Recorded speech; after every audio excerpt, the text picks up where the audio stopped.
میرے والد صاحب اسکول کے ہیڈ ماسٹر تھے اور تعلیم کی اہمیت سے خوب واقف تھے۔ بدقسمتی سے ہم دیہات میں رہتے تھے، مجھے تعلیم کا بے حد شوق تھا۔ ہماری پھپھو لاہور جیسے پرونق شہر میں سکونت پذیر تھیں۔ 3 سال میں 2 بار ہمارے گھر کچھ دنوں کو ضرور آتی تھیں جب ان کے بچوں کو چھٹیاں ہوتے۔ یہ وقت ہم اکٹھے گزارتے اور بہت مزہ آتا تھا۔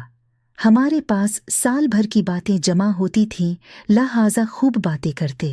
وہ سب مجھ سے گاؤں کی باتیں پوچھتے، مختلف رشتہ داروں کے حالات معلوم کرتے اور میں ان سے شہر کے بارے میں سوالات کرتی، کیونکہ مجھے شہر کی زندگی بہت پرکشش لگتی تھی اور وہاں کی رونق میرے دل کو بھاتی تھی۔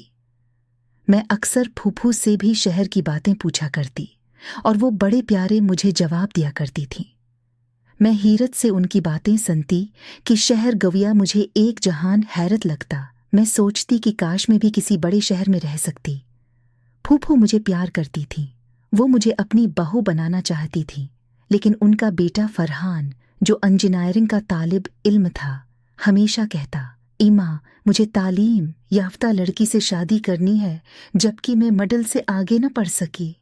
پھوپھو جانتی تھیں کہ فرحان مجھے ناپسند نہیں کرتا، لیکن جانتا ہے کہ ہمارے گاؤں میں مڈل سے آگے اسکول نہیں ہے، لہٰذا میں اس کی خواہش کے مطابق زیادہ تعلیم حاصل نہیں کر پاؤں گی۔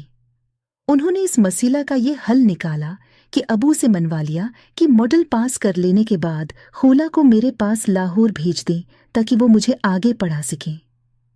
جب میں نے 8ویں جماعت پاس کر لی اور نمبر بھی اچھے آ گئے، پھوپھو مجھے اپنے گھر لاہور لے گئیں۔ میں بہت خوش تھی۔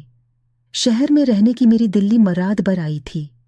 ایک تو فرحان کو پسند کرتی تھی، پھر لاہور جیسے شہر میں پڑھائی کا موقع ملا تھا جو کسی سنہری موقع سے کم نہیں تھا۔ پھوپھو نے مجھے ایک اچھے گرلز ہائی اسکول میں داخلہ دلوا دیا اور میں شوق ولگن سے پڑھنے لگی۔ جن دنوں میٹرک کے امتحان تھے میری ملاقات نادر سے ہوئی۔